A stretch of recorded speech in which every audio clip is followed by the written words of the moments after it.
Okay, let's talk about renaming models in session using a table from Excel using NitroCell.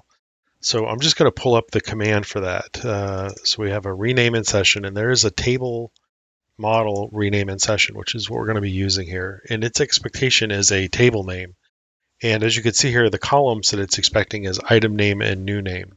So I'm just going to go create that table from scratch here. So we'll call this item name and new name. And I'm going to highlight this and just do a Control T to create a table. And I'm going to say it's going to have headers. So you can see here that if we look at the design of the table, we're going to give it a new name. So we'll call this my table. And now we can just put in what we want it to do. So in this case, we're going to say basket.prt. Let's rename spider.prt. And let's do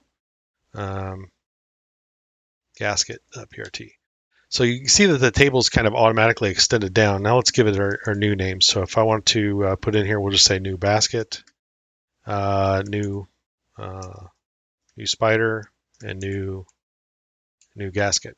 So to reference that table, the only thing we need to do is put in a TBL colon and then the name of the table. So my table.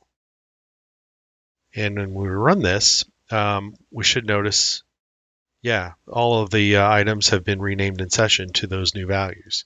So it's just that easy to do. It's pretty straightforward, and that's just the simplest example of how to do a rename in session using models that are there.